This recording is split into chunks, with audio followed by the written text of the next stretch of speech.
Buen día. Muchas gracias, doctora Garrido, por la presentación. En el día de hoy le voy a hablar sobre el trabajo de investigación titulado Relación entre el control glicémico y el síndrome de ojo seco en pacientes con diabetes mellitus, realizado por la doctora Gabriela Chain, un servidor, y con la asesoría clínica del doctor Herbert Stern. La Academia Americana de Oftalmología define el síndrome de ojo seco como un desorden de la película lagrimal caracterizado por una disminución de la producción de lágrimas o una excesiva evaporación de las mismas asociada a disconfort ocular. La Asociación Americana de Diabetes en el 2015 nos dice que los pacientes con diabetes mellitus tienen un riesgo aumentado de padecer el síndrome de ojo seco, que va desde 15 a un 82%, sin importar si son diabéticos tipo 1 o diabéticos tipo 2. En ellos, la película lagrimal está comprometida debido a los niveles elevados de glicemia que ellos manejan, causando una neuropatía de las glándulas que producen las tres capas principales de la película lagrimal. Es por esta razón que hemos decidido hacer esta investigación para evidenciar de manera más concreta la relación entre el control glicémico y cómo afecta la película lagrimal de estos pacientes. Tomamos una muestra de 32 pacientes o 64 ojos a partir de un muestreo no probabilístico por conveniencia. Aquellos pacientes diabéticos entre 18 y 65 años de edad que asistieron a la consulta de primera vez del Departamento de Oftalmología del INDEN fueron incluidos en el estudio. Es importante mencionar que se excluyeron un número de pacientes por presentar variables que se relacionan con el síndrome de ojo seco.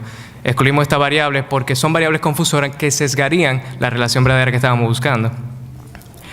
El control glicémico de nuestro paciente se evaluó mediante 5 variables, que fueron el uso de insulina, el uso de hipoglucemiantes orales, el tiempo con diagnóstico de diabetes, la glicemia basal y la hemoglobina glicosilada. El síndrome de ojo seco se evaluó mediante 3 pruebas: el test de Schirmer-1 para evaluar la cantidad de lágrimas, el tiempo de ruptura de la película lagrimal para evaluar la calidad de la película lagrimal y el cuestionario para calcular el índice de enfermedad de superficie ocular para evaluar la sintomatología. Ahora vamos a hablar un poco sobre los resultados más importantes del estudio.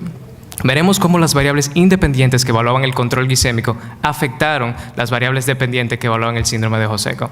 Empezamos primero a ver cómo el uso de insulina afectó las 3 pruebas para del síndrome de ojo seco. Hicimos un análisis de TED Student y vimos que los pacientes que sí utilizaron insulina tenían peores Schirmers, pero esta relación no fue estadísticamente significativa. También vimos que los pacientes que utilizaban insulina tenían un peor tiempo de ruptura y además tenían una mayor sintomatología que los pacientes que no lo utilizaban. Esto fue significativo, pero aquí viene una pregunta. ¿Por qué el uso de insulina afectó la película lagrimal? Si estamos acostumbrados a usar la insulina como para controlar de manera correcta la glicemia de nuestro paciente. Y una posible explicación para esto es que hay que recordar que los pacientes que asisten al INDEN son pacientes de bajos recursos, que tal vez no tengan muchos recursos para adquirir la insulina o la jeringa para la administración. Inclusive tal vez ellos no puedan refrigerar adecuadamente la insulina y entonces se desnaturaliza fácilmente. También tal vez estos pacientes no sepan dónde inocular adecuadamente la insulina ni en qué horarios hacerlo. Entonces llegamos a la conclusión que tal vez el problema no es el medicamento, sino la falta de adherencia al tratamiento. Hicimos lo mismo con el uso de hipoglucemiantes orales y vimos que los pacientes que sí utilizaron hipoglucemiantes orales tenían un mejor Schirmer que los pacientes que no lo utilizaban, pero esta relación no fue significativa.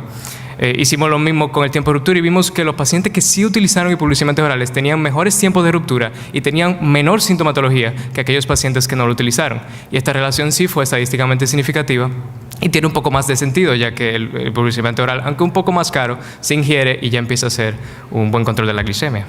Seguimos evaluando el control glicémico en nuestros pacientes y ahora vimos cómo el tiempo con diagnóstico afectó las 3 pruebas.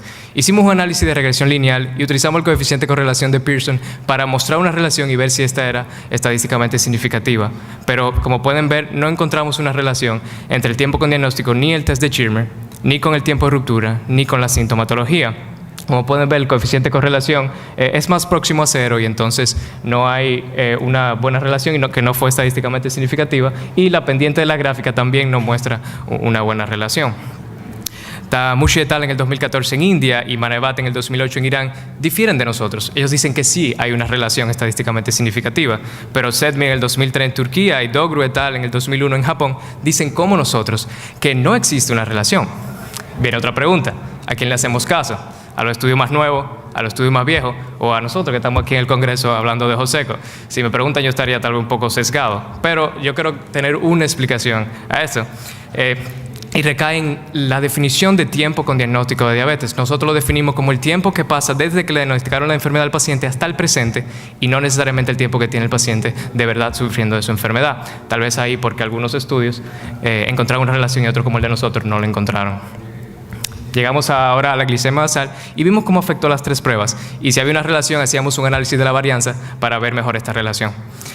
No encontramos una relación entre la glicemia basal y el test de Schirmer, pero sí vimos una relación indirectamente proporcional moderada que fue estadísticamente significativa entre la glicemia basal y el tiempo de ruptura.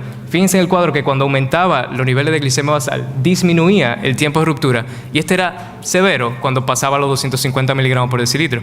También vimos una relación directamente proporcional moderada que fue significativa entre la glicemia basal y la sintomatología. Cuando aumentaban los niveles de glicemia basal, aumentaba la sintomatología, pero esta es solo de leve a moderada cuando pasaba a los 250 miligramos por decilitro. Y por último, llegamos al máximo predictor del control glicémico de nuestro paciente y vimos cómo afectó las 3 pruebas. Y afectó todas las pruebas. Vimos una relación indirectamente proporcional entre la hemodinámica oscilada y el test de Schirmer. Fíjense que cuando aumentaba los niveles de hemodinámica oscilada, disminuía el test de Schirmer y este era de severo a moderado cuando pasaba los 10%. Vimos otra relación indirectamente proporcional con el tiempo de ruptura, que cuando aumentaba la hemodinámica oscilada, disminuía el tiempo de ruptura y este era severo por encima de 10%. Y por último, vimos una relación directamente proporcional con la sintomatología. Cuando aumentaba la hemodinámica oscilada, aumentaba la sintomatología en estos pacientes, pero solo era de leve a moderada por encima de 10%. Baletan 2014 en India y Najafi también en India dicen algo parecido a nosotros, pero cabe destacar que ellos solamente utilizaron el test de Schirmer. Es importante hacer alusión a un hallazgo que no estaba dentro de los objetivos. Como se dieron cuenta, los pacientes que tenían niveles de glicemia basal por encima de 250 miligramos por decilitro y hemodinámica oscilada por encima de 10%, tenían una afectación severa de su calidad y su cantidad de lágrimas, pero la sintomatología en estos pacientes solamente era de leve a moderada. Esto es alarmante, ya que todo indica que después de estos niveles hay un aumento de la glicosilación no enzimática de la base vasoro en estos nervios corneales que lleva a una neuropatía corneal que lleva a la disminución de la sintomatología en estos pacientes. Y recuerden que estos pacientes tienen una afectación severa de su película lagrimal, o sea que no tienen una buena protección y puede llevar a graves complicaciones oculares. Ahí, por ejemplo, la importancia de tener un buen banco de córnea, como dijo el doctor Logroño.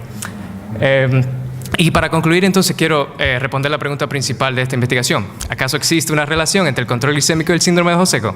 Pues sí, los pacientes con diabetes mellitus tienden a desarrollar una disfunción de su película lagrimal y el aumento de los niveles de glicemia tiende a afectar las características cuantitativas y cualitativas y la sintomatología que definen el síndrome de Hoseko. Nosotros recomendamos que todo paciente diabético sea evaluado por cambios en la película lagrimal, con especial importancia a aquellos pacientes con niveles de glicemia basal por encima de 250 miligramos por decilitro y 10%.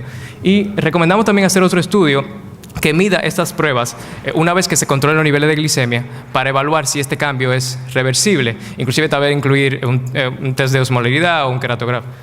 También otro estudio en diabéticos tipo 1, ya que recordemos que estos debutan con cuadros agudos de su enfermedad y pudiéramos entonces decir realmente cuál es el tiempo con diagnóstico de diabetes en estos pacientes.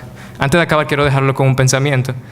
Mucho se habla de la retinopatía diabética y sin lugar a dudas es una de las causas que va a llevar a la pérdida irreversible de visión a estos pacientes. Pero quiero recordar que uno de los puntos de mayor refracción que existen en los humanos es el que hay precisamente entre la película lagrimal y la córnea, es el que hace que ese rayo de luz que ustedes ven ahí llegue correctamente a la retina y podamos ver bien.